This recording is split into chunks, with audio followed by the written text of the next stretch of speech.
नेपाल दुनिया का ऐसा देश जिसे माउंटेनियरिंग, हाइकिंग एंड ट्रेकिंग की स्वर्ग माना जाता है। वर्ल्ड वाइड 10 सबसे ऊंचे माउंटेन पीक्स में से 8 पीक्स सिर्फ नेपाल में हैं, including the highest mount Everest. 7 of the world's 8,000ers are in Nepal or on its border with Tibet: Lhotse, Makalu, Choyu, Kanchenjunga, Dhaulagiri, Annapurna and Manaslu। Topographically 3 हिस्सों में divided, Himal, पहाड़ और Terai, Nepal forms a code to any mountain lover, nature lover और trekker. Lower Nepal के तेराई के जंगल में wild life हो, मिडिल जोन के पहाड़ का कल्चरल एंड एथनिक सिग्निफिकेंस हो, या अपर हिमल रीजन के स्नो कवर्ड टेरेन में high altitude exploration, Nepal have abundance of natural and cultural resources to experience for anyone visiting the country. And it was quite obvious from the fact that locals से ज़्यादा यहाँ foreigners दिखता है, signifying a peaceful and disciplined social management that's counterproductive in promoting worldwide tourism in Nepal. कोई भी पहाड़ प्रेमी के लिए एडवेंचर और ऑफ रोडिंग एंथुजियस्ट के लिए नेपाल विजिट करना तीर्थ जाने की बराबर है। एंड दैट्स वाई इंडिया की पूरे हिमालयन बेल्ट कंप्लीट करने के बाद it was time for us to go and explore Nepal, the land of Everest. पर पहाड़ नहीं, नेपाल में हम लोग शुरू करने वाले हैं तेराई अंचल के वाइल्ड लाइफ के साथ। इसलिए बिहार के रक्सौल से लैंड बॉर्डर क्रॉस करने के बाद हमारा फर्स्ट डेस्टिनेशन रहा चितवन नेशनल पार्क।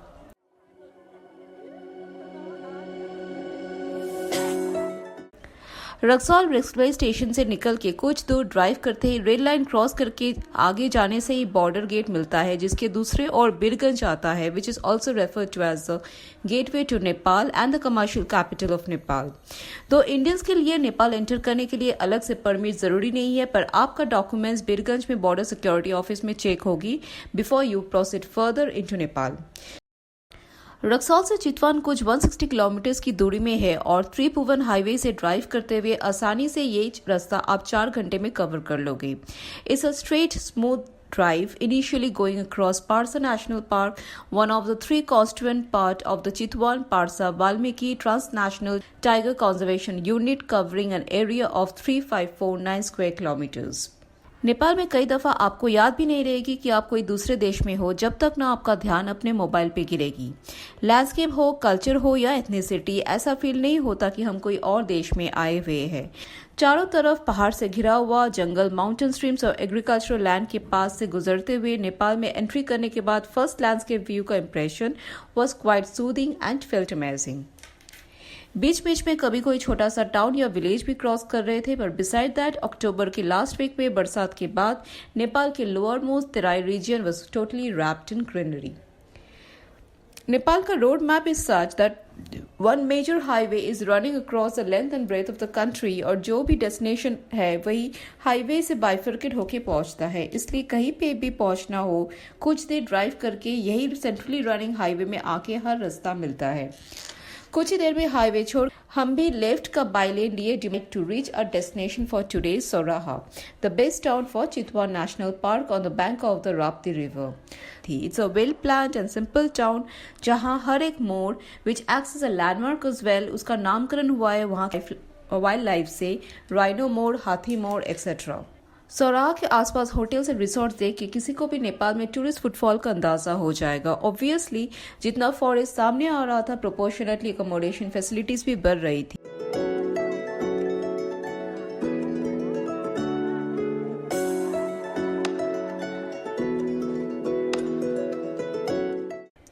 रिसोर्ट पहुंच के first it was time to freshen up and have our lunch, और फिर हम निकले राप्ती रिवर व्यू पॉइंट से सनसेट देखने के लिए, जो रिसोर्ट से पैदल ही जा सकते हो from where we were staying. Coming back to the geography of the national park, Rapti river divide करता है ह्यूमन सिविलाइजेशन को नेशनल पार्क बाउंड्री से।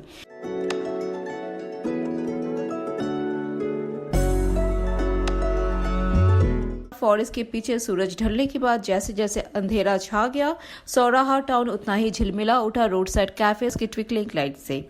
Sauraha no doubt is a small town, पर आपको फॉरेन कंट्री की फील आएगी owing to the local vibe. Lined up cafes steaming with foreigners with the aroma of roasted kebabs and caffeine being served and a light music adding to the atmosphere. It's a perfect vibe to enjoy and relax after an eventful day. नदी के किनारे कुछ देर गुजार के हम town centre में आए चितवन cultural programme देखने, जो गवर्नमेंट स्पॉन्सर्ड डेली ऑर्गेनाइज किया जाता है to showcase the local culture through song and dance before foreign visitors.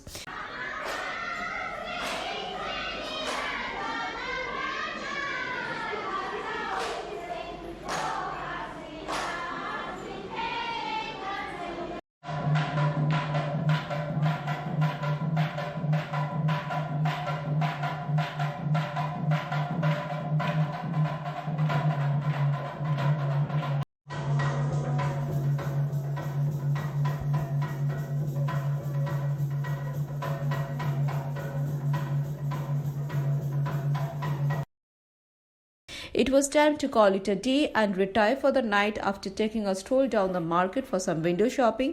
हमारा अगला दिन reserved है wildlife safari के लिए both by jeep and on canoe.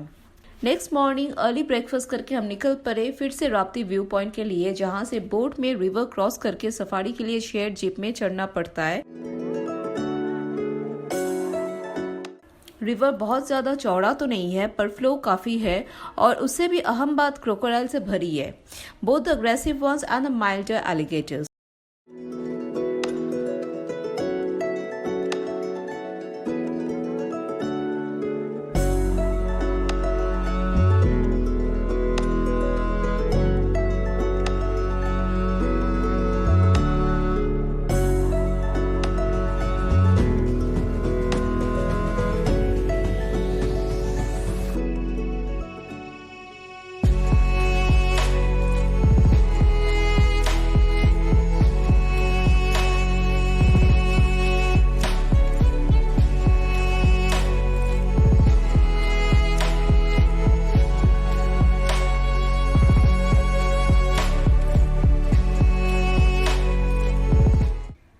The vegetation of Chitwan National Park and the other forests in the Terai region of Nepal is of mixed nature, जहां आपको cell की dense forest भी मिलेगी, interspersed with vast grasslands. अक्टूबर की last week में elephant grasses कम से कम 8 से 10 feet की होके रही थी, जिस वजह से गाइड ने पहले ही बता दिया था wild life sightings will be difficult with such dense foliage around. In fact he suggested कि इस तरह की टोपोग्राफी में February and March is the best time for sightings, क्योंकि इस टाइम विंटर के बाद grasses and the wild foliage ड्राइज up and बहुत सी जगह जला भी दिया जाता है for clear and better wild life sightings. But और कुछ दिखे ना दिखे, spotted dears are in abundance in this forest. कई दफा स्पॉटेड डियर्स की झुंड दिखी along with langurs and monkeys around.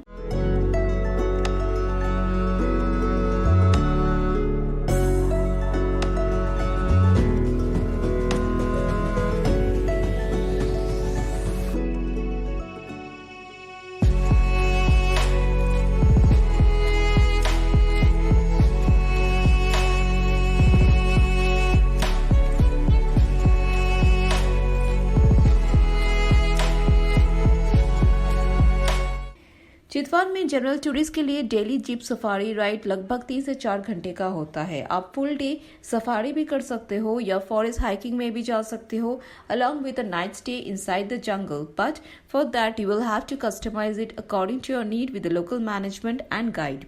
Wild life के साथ साथ और एक इंटरेस्टिंग प्लांट भी मिला हमें, the poison vines, a type of parasitic woody creeper, जिनका वुडी स्टेम इस तरह से पेड़ को जकड़ता है leading to the eventual death of the tree. कई सारे पेड़ में हमें ये वाइन दिखा जो सांप की तरह लपेट रखा है ट्री ट्रंक.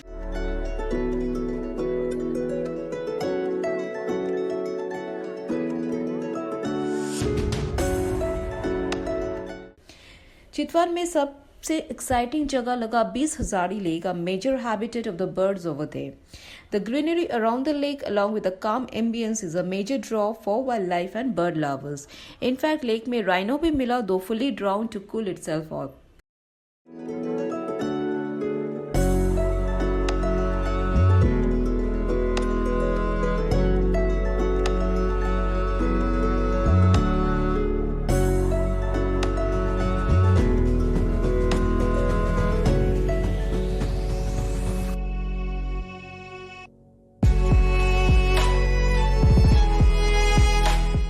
कुछ टाइम वहां बर्डिंग करके हम आगे बढ़े लौटने की ओर.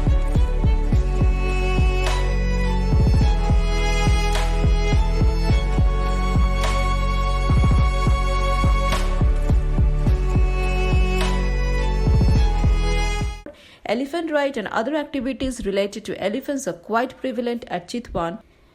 In fact, next half हम elephant breeding center भी visit करेंगे to know more about these fellows.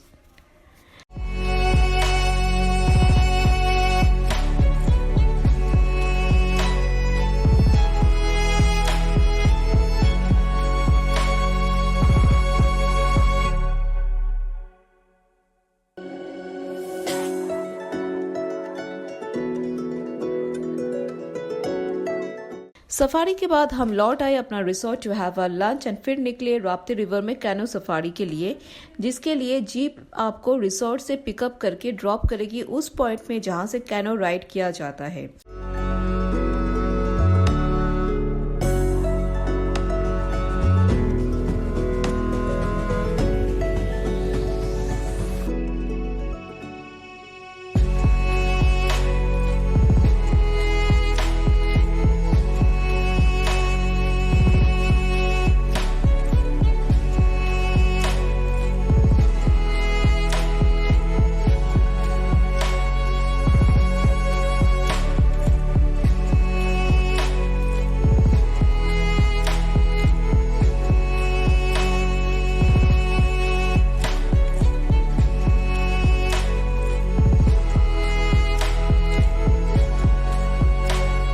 Mixed forest, yeah.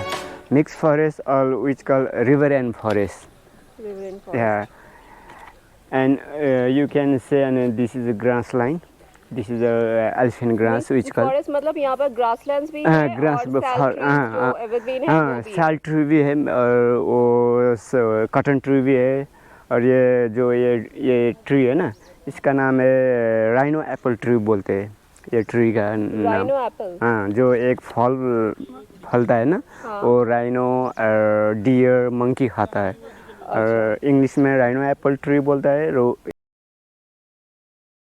और इस रिवर में 2 different types of crocodile. One which called ghadial. They have a long snout. They eat only fish and they live only fresh water. And another one which called marshmugger one. They are very dangerous and aggressive one. They eat everything. They survive everywhere. In lake. Now coming to canoe, ये एक boat ही है पर उसे बनाया जाता है एक single would say, that of the main trunk of the locally grown silk cotton tree.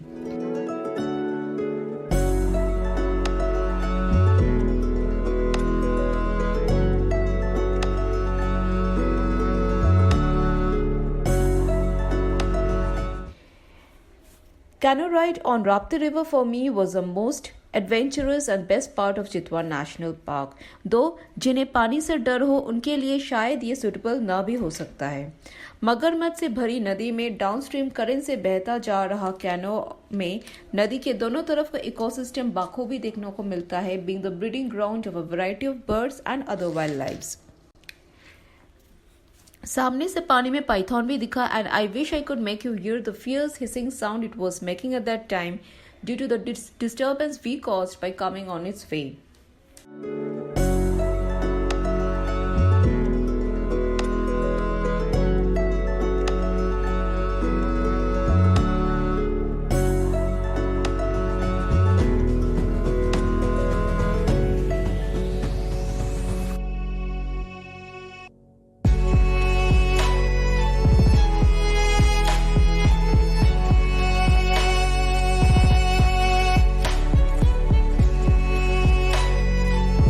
Grasslands, marshy areas, forest cover cross करके 1 आवर का कैनो राइड खत्म हुआ डाउनस्ट्रीम और एक पॉइंट में जहां से एलिफेंट ब्रीडिंग सेंटर पास में आता है।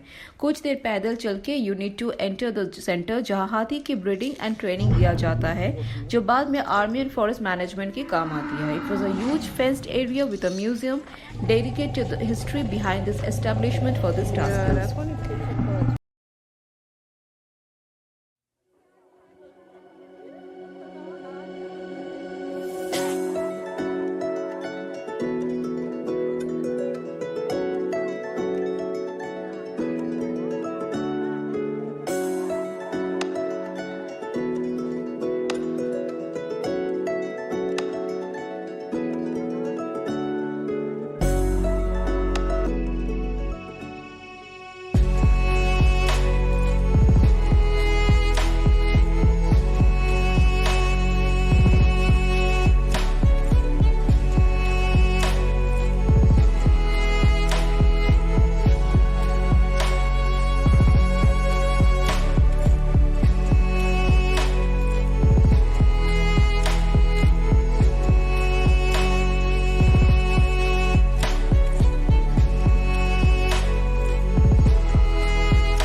समहाउ ब्रीडिंग सेंटर के बिल्कुल पीछे डियर्स की कई सारी झुंड दिखी, जो बाद में पता चला कि शाम ढलते ही डियर्स ह्यूमन सेटलमेंट्स के करीब रहने लगते हैं to avoid being prey to the tigers and other carnivores of the forest. शायद यही कारण था कि डियर की उतना बड़ा झुंड कल शाम को नदी के किनारे दिखी थी हमें from view point. High power torch की बीम से we could see 1,000 glowing eyes on the other side of the river from this side.